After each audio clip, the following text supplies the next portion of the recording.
요한복음 20장 11절부터 18절까지 주신 말씀을 한 절씩 교독하겠습니다. 하나님의 말씀입니다. 마리아는 무덤 밖에 서서 울고 있더니 울면서 구부려 무덤만을 들여다보니 흰옷 입은 두 천사가 예수의 시체 누이었던 곳에 하나는 머리편에 하나는 발편에 앉았더라. 천사들이 이르되 여자여 어찌하여 우느냐? 이르되 사람들이 내 주님을 옮겨다가 어디 두었는지 내가 알지 못함이니이다. 이 말을 하고 뒤로 돌이켜 예수께서 서 계신 것을 보았으나 예수이신 줄은 알지 못하더라. 예수께서 이르시되 여자여 어찌하여 울며 누구를 찾느냐 하시니 마리아는 그가 동산지기인 줄 알고 이르되 주여 당신이 옮겼거든 어디 두었는지 내게 이르소서 그리하면 내가 가져가리이다. 예수께서 마리아야 하시거늘 마리아가 돌이켜 히브리 말로 라보니 하니 이는 선생님이라는 말이라.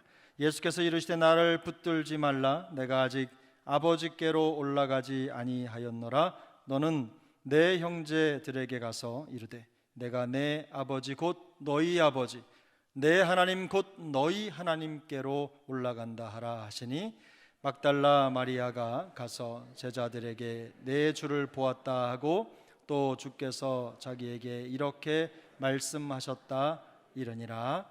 아멘. 오늘 우리가 읽은 요한복음 본문을 가지고 함께 나눌 말씀의 제목은 예수를 만난 사람 막달라 마리아입니다.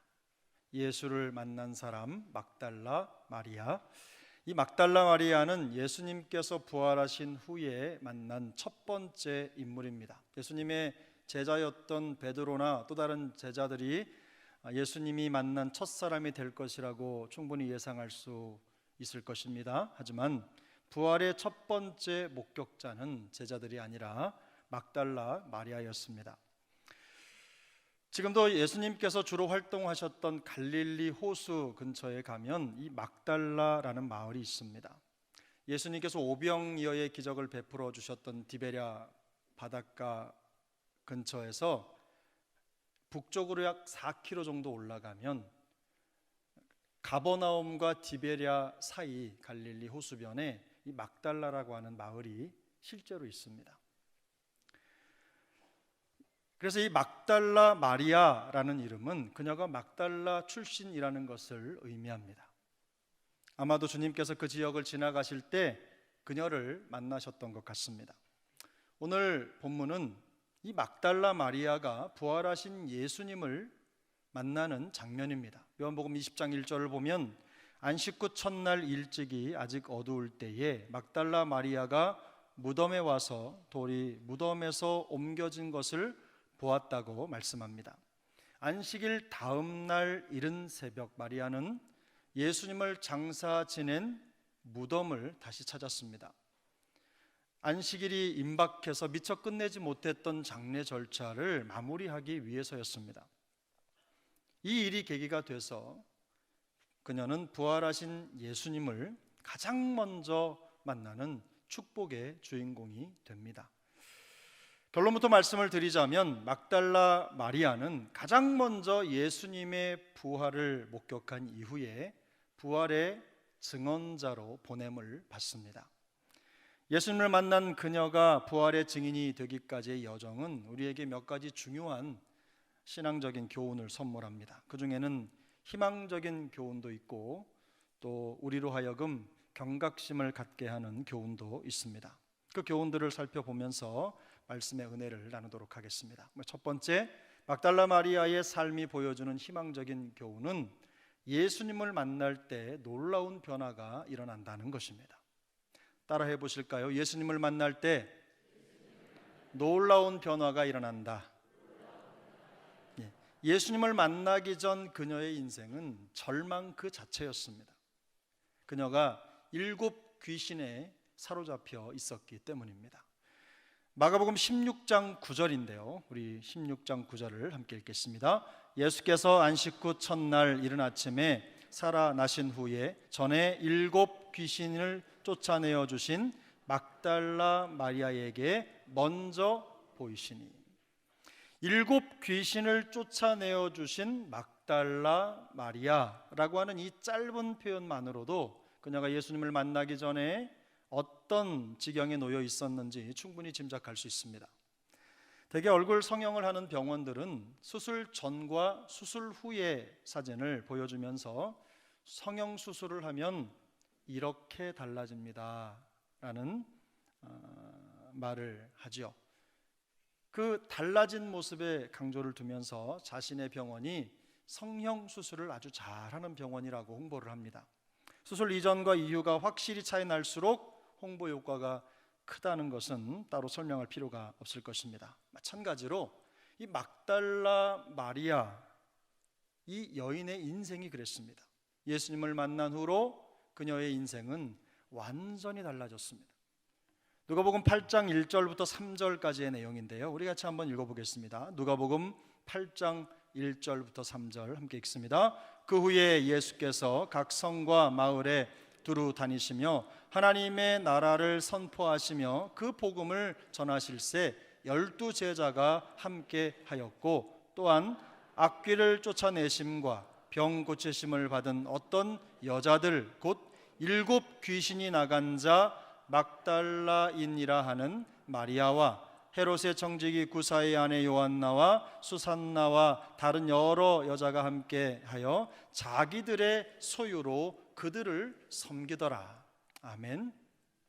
여기서 말씀하는 막달라인이라 하는 마리아, 그녀가 바로 오늘 본문에 등장하는 막달라 마리아입니다. 고침을 받고 난 이후에 그녀는 과거 귀신 들렸을 때처럼 더 이상 버림받은 인생이 아니었습니다. 성경은 막달라 마리아와 다른 여러 여자가 함께하여 자기들의 소유로 그들을 섬겼다고 기록합니다. 변화된 후에 그녀는 예수님과 제자들의 복음 사역을 적극적으로 돕는 자가 되었습니다. 기꺼이 자신의 소유를 내놓으면서 예수님과 제자들의 복음 사역에 헌신하는 복음의 동역자가 된 것입니다.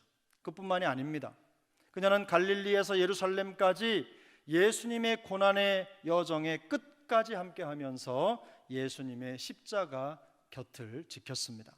마태복음 27장 59절로 61절 말씀인데요, 요셉이 시체를 가져다가 깨끗한 세마포로 싸서 바위 속에 판 자기 새 무덤에 넣어두고 큰 돌을 굴려 무덤 문에 놓고 가니, 함께 읽습니다. 거기 막달라 마리아와 다른 마리아가 무덤을 향하여 앉았더라. 아멘.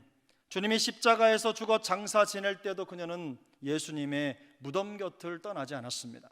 예수님이 십자가의 처형을 당하실 때 거의 모든 사람이 그 곁을 떠났지만 그녀는 마지막까지 떠나지 않고 주님과 함께했던 믿음의 동행자였습니다.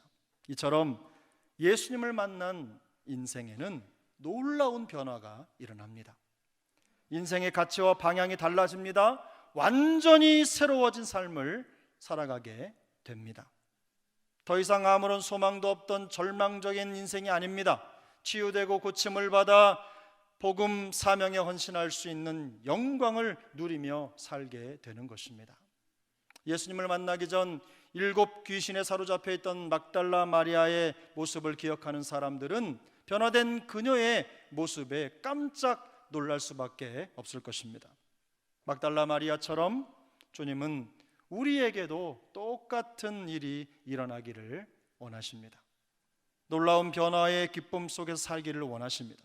더 이상 기억하고 싶지 않은 과거의 아픔이나 쓴뿌리는 모두 잊어버리고 복음을 통해 완전히 새롭게 된 사람으로 살기를 원하십니다. 세상이 변화된 우리 때문에 깜짝 놀라게 되기를 주님이 원하십니다. 주님을 만나면 그렇게 될 수 있습니다. 시편 103편 2절에서 5절은 이렇게 말씀합니다. 우리 함께 읽겠습니다. 내 영혼아 여호와를 송축하며 그의 모든 은택을 잊지 말지어다. 그가 내 모든 죄악을 사하시며 내 모든 병을 고치시며 내 생명을 파멸해서 속량하시고 인자와 긍휼로 관을 씌우시며 좋은 것으로 내 소원을 만족하게 하사 내 청춘을 독수리같이 새롭게 하시는도다. 아멘. 이 시편은 다윗이 자기의 삶 속에서 경험한 하나님의 은혜를 찬양하는 노래입니다. 그는 자신이 죄 많고 연약한 인생이라는 것을 인정합니다. 하지만 질병에 쓰러지고 죽음 같은 시간을 지나면서도 그는 하나님에게 소망을 둡니다. 하나님에게서 소망을 찾습니다. 인자와 긍휼로 덮으시며 자신을 독수리처럼 새롭게 하실 그 하나님의 약속을 의지하기로 결단합니다.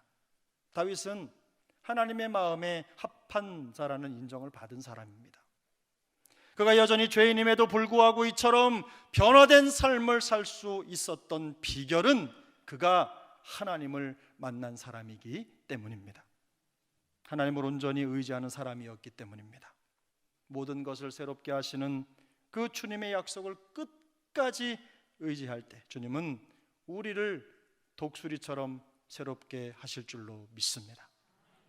부활하신 주님을 만난 우리 모두에게 이런 놀라운 변화의 축복이 함께하기를 다시 한번 축복합니다.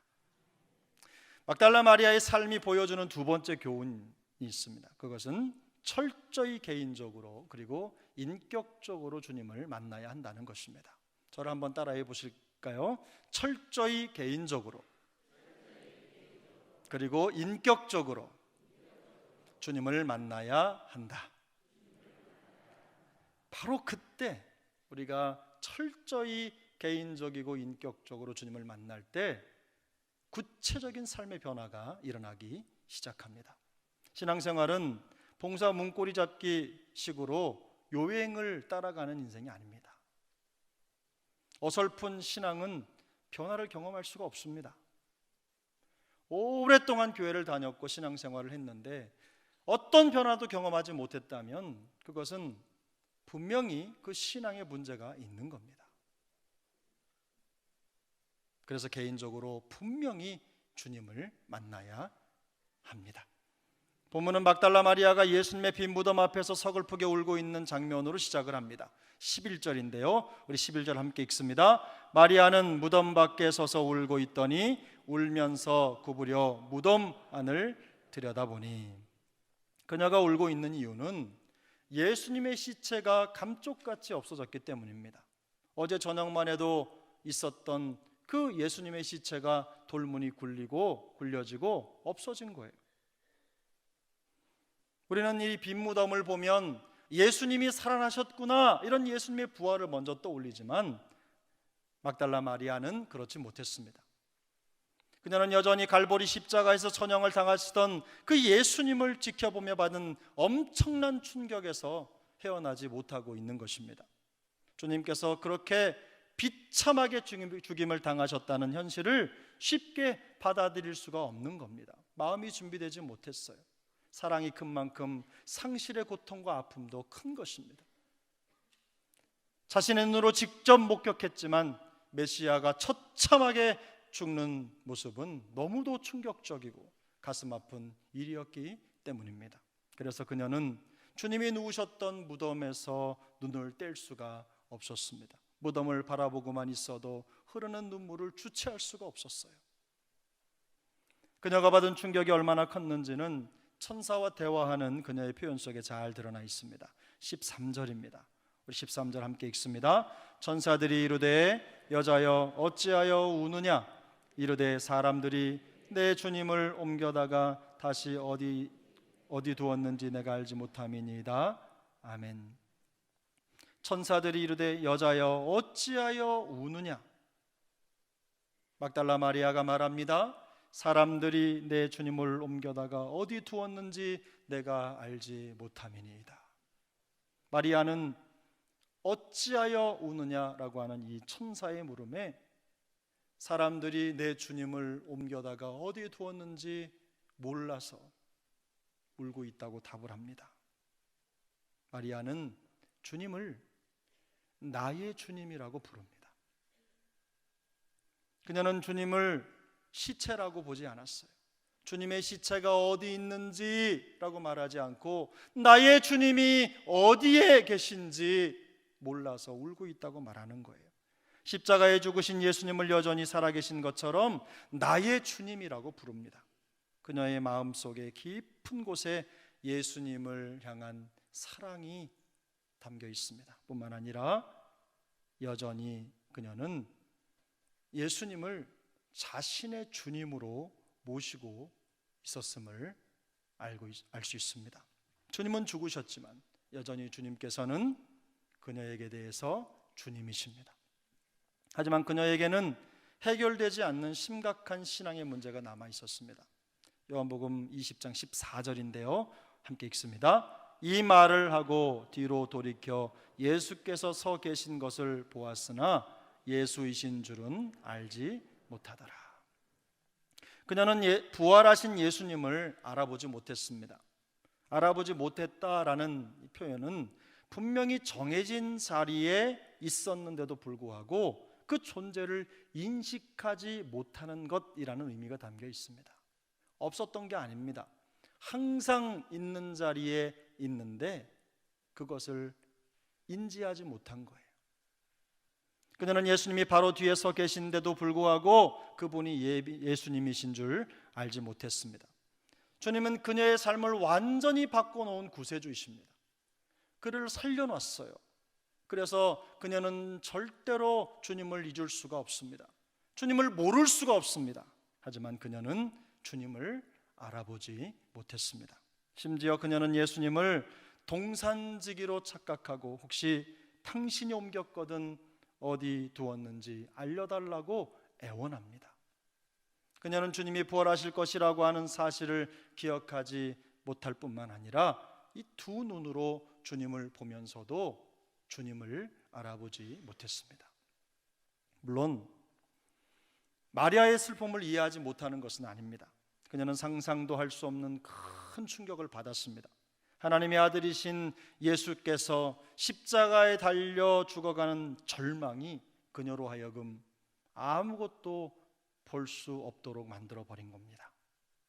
다시 말해서 예수님을 잃은 슬픔과 충격이 너무 큰 나머지 곁에 서 계신데도 알아보지 못한 것입니다. 곁에 서서 여자여 어찌하여 울며 누구를 찾느냐라고 물으시는 그 주님의 목소리도 알아듣지 못했습니다. 사실 이 어찌하여 우느냐라는 주님의 물음은 지금 그녀가 흘리는 눈물이 이 상황과 어울리지 않는다는 의미가 담겨 있습니다. 말씀하신 대로 부활하셨는데 울어야 할 이유가 어디 있습니까? 우리는 예수님의 부활하신 그 아침에 울지 않습니다. 우리 중에 부활절 아침에 교회에 와서 엉엉 우는 분이 계십니까? 그런 분 없어요. 기쁨의 눈물이라면 몰라도 없어진 예수님의 시체 때문에 울지 않는다는 말씀입니다. 제자들과 마찬가지로 이 마리아가 가진 큰 문제는 그녀가 자신의 슬픈 감정과 충격에 완전히 함몰되어 있다는 겁니다. 그래서 죽은 지 3일 만에 부활하실 것이라는 예수님의 말씀을 전혀 기억해내지 못하고 여전히 장사 지낸 시체를 찾고 있는 것입니다. 우리도 이런 비슷한 상황에 처할 수 있습니다.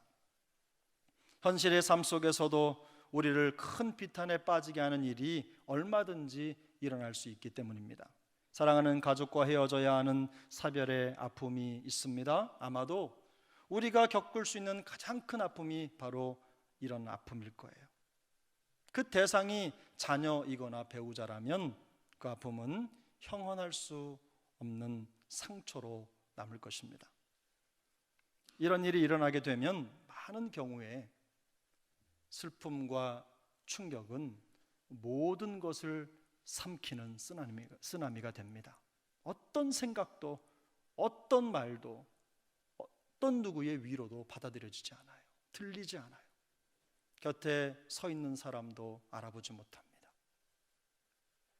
때로는 슬픔과 충격이 너무 커서 우리의 믿음과 신앙까지도 삼켜버리는 일들이 일어납니다. 어제까지는 너무 좋은 믿음의 사람이었는데 그 상심과 상처 때문에 믿음의 능력이 나타나지 않는 겁니다. 혹여 우리 중에 이런 슬픔을 견뎌내야 하는 상황에 처한 분들이 계시다면 우리 주님의 위로가 함께하기를 축복합니다. 그러나 주님은 우리가 이 슬픔에 잠겨서 아무것도 할 수 없는 상태가 되는 것을 원하지 않으십니다. 주님이 죽음을 이기시고 부활하신 것처럼 우리도 슬픔을 딛고 충격을 딛고 아픔과 고통을 딛고 일어서기를 원하십니다. 그러면 어떻게 막달라 마리아는 이처럼 큰 충격과 슬픔에서 벗어날 수 있었습니까? 부활하신 주님께서 그녀를 찾아가 그녀의 이름을 부를 때 모든 문제가 해결됐습니다. 부활의 주님께서 자신과 함께 하신다는 것을 그녀가 깨닫는 순간 그녀의 마음속에 차올랐던 모든 슬픔이 기쁨과 놀람으로 변화되었습니다. 여러분 16절을 함께 읽겠습니다. 16절입니다. 예수께서 마리아야 하시거늘 마리아가 돌이켜 히브리 말로 라보니 하니 이는 선생님이라는 말이라. 주님은 슬픔에 빠진 마리아의 이름을 부르셨습니다. 마리아야, 마리아야. 자신의 이름을 부르는 주님의 그 자상한 음성 그 한마디에 모든 슬픔과 충격은 기쁨과 놀람으로 바뀌었습니다. 놀랍게도 예수님께서 마리아야 하시거늘 이라고 할 때 이 하시거늘 이라는 말은요, 쉬도록 놓아두어라 혹은 결론으로 옮겨 놓다라는 뜻이 담겨져 있어요. 무슨 뜻입니까? 부활하신 주님의 이 말씀 한마디, 이 부르심 때문에 마리아의 모든 슬픔이 옮겨졌다는 뜻입니다. 주님께서 그녀를 쉼으로 옮겨두셨다는 뜻입니다. 마리아가 슬픔을 끝내고 평강을 얻게 됐다는 뜻입니다. 양은 주인의 음성을 듣고 주인은 자기 양의 이름을 각각 불러 인도하여 낸다는 그 주님의 꿈 같은 말씀이 그녀의 삶 속에서 현실로 지금 이루어진 것입니다. 주님이 이름을 부른다는 것은 그녀를 개인적으로 그리고 인격적으로 만나 주셨다는 것을 의미합니다. 우리도 아는 사람의 이름을 친근하게 부릅니다.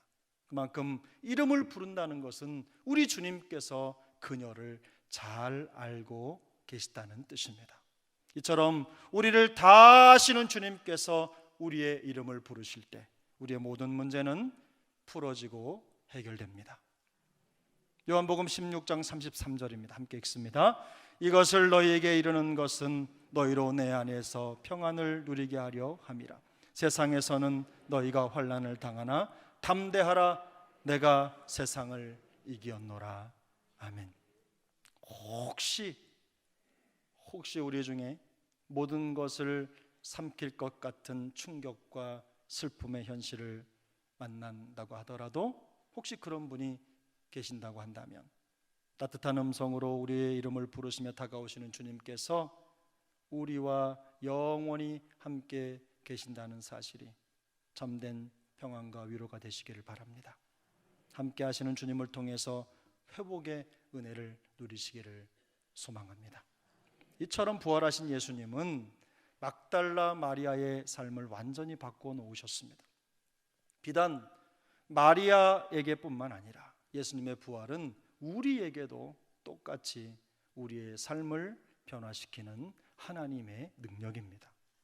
예수님의 죽음을 경험한 막달라 마리아는 순간적으로 정신을 잃고 자신을 둘러싼 슬픔과 절망에 눌려 있었습니다. 우리도 그럴 수 있어요. 믿음이 좋아도 갑작스럽게 우리를 덮친 슬픔과 고통 앞에서 우리는 잠시 잠깐 혼미해질 수 있다는 거예요. 하지만 주님은 그녀를 떠나지 않으시고 함께 계셨습니다. 부활의 주님께서 그녀의 이름을 불렀을 때 그녀의 슬픔은 기쁨으로 변했습니다. 막달라 마리아를 회복시키신 똑같은 방법으로 주님은 우리에게 다가오십니다. 상심하고 슬퍼하며 두려워하는 우리의 이름을 부르시며 다가오시는 주님은 기쁨과 위로와 회복으로 우리와 영원히 함께 하십니다. 이런 주님의 은혜가 우리 모두에게 더욱 풍성히 임하기를 소망합니다. 우리가 한 가지 더 기억해야 될 사실이 있어요. 본문 17절 18절인데요 우리 17절 18절을 함께 읽겠습니다. 예수께서 이르시되 나를 붙들지 말라. 내가 아직 아버지께로 올라가지 아니하였노라. 너는 내 형제들에게 가서 이르되 내가 내 아버지 곧 너희 아버지 내 하나님 곧 너희 하나님께로 올라간다 하라 하시니 막달라 마리아가 가서 제자들에게 내 주를 보았다 하고 또 주께서 자기에게 이렇게 말씀하셨다 이르니라. 아멘. 마리아는 자신 곁에 서 계시면서 말씀하시는 분이 부활하신 주님이라는 사실을 깨닫고 그 마음속에 기쁨을 감출 수가 없었습니다. 와락 끌어안고 싶었을 것 같아요. 그때 주님은 막달라 마리아를 살짝 저지하십니다. 그리고는 그녀가 그 기쁨을 표현하기도 전에 그녀에게 사명을 주십니다.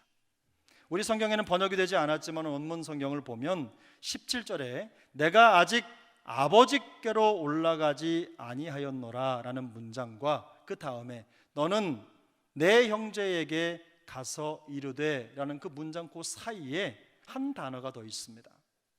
뭐냐면 그 대신 은 그보다 먼저. 영어 성경은 이것을 그러나라는 말로 번역을 했어요. but이라는 말을 썼어요. 근데 무슨 뜻입니까? 우리 각자가 부활하신 주님을 만난 기쁨을 만끽하는 거 중요합니다. 너무너무 중요합니다. 하지만 그보다 더 시급한 일이 있다는 의미입니다. 주님은 마리아에게 가서 부활하신 주님을 만난 사실을 다른 사람들에게 전하라고 분부하십니다. 부활의 증언자가 돼서 그 소식을 전하라고 하신 것입니다. 세상에는 그녀만큼 부활의 예수님이 필요한 사람들이 많이 있기 때문입니다. 우리에게도 부활의 능력이 필요하지만 우리만큼 부활의 능력이 절실히 필요한 사람들에게 부활을 전하는 것, 그것이 무엇보다 중요하다는 말씀입니다. 은혜를 받는 것도 중요하지만 은혜 속에서 안주하지 말라는 주님의 경고입니다. 그리고 우리가 주님을 만나고 회복되었다는 사실은 우리가 만난 주님의 부활을 전파하는 것으로 입증이 됩니다. 막달라 마리아처럼 우리 각 사람과 우리 교회가 부활하신 주님을 인격적으로 깊이 만나게 되기를 바랍니다. 주님과의 깊은 만남을 통해서 기쁨과 놀람의 인생으로 새롭게 변화되기를 축복합니다. 고통 중에도 슬픔 중에도 우리 곁에 항상 함께 계시고 우리의 이름을 부르며 위로하시고 평안을 주시는 그 주님의 음성을 들을 수 있기를 축복합니다. 땅끝까지 이르러 예수님을 증거하는 복음의 증거자, 부활의 증인들이 다 되시기를 예수님의 이름으로 거듭거듭 축복합니다. 기도하겠습니다. 은혜로우신 하나님 아버지 감사합니다. 오늘 우리에게 귀한 주의를 주셔서 하나님의 말씀을 함께 묵상하며 그 말씀을 마음판에 새기게 하시니 감사합니다. 하나님 아버지, 우리를 불쌍히 여겨 주시옵소서. 하나님, 오늘도 주님 앞에 견고히 서는 믿음의 군병들이 되게 도와주시고, 하나님, 세상 속에 있지만 결코 믿음 놓지 않는 믿음의 사람으로 흔들림 없이 서게 하여 주시옵소서. 막달라 마리아처럼 우리 구주 예수 그리스도 부활하신 주님을 만남으로 놀라운 변화를 경험하는 주인공들 되게 하여 주시옵소서. 하나님, 지금은 눌렸을지라도, 과거에 어려움이 있었을지라도 예수님을 인격적으로 깊이 만나는 순간 하나님, 독수리같이 새롭게 되는 인생을 경험하는 우리 모두가 되게 하여 주시옵소서. 역사하는 주님을 바라보게 하여 주옵소서. 연약한 우리의 모습이 아니라 역사하시고 치료하시고 새롭게 하시는 주님을 바라보며 믿음의 걸음을 뚜벅뚜벅 걸어가는 하나님의 백성들 되게 하여 주시옵소서. 도우실 줄 믿고 감사를 드리며 존귀하신 예수님의 이름으로 축복하며 기도 올려옵나이다. 아멘.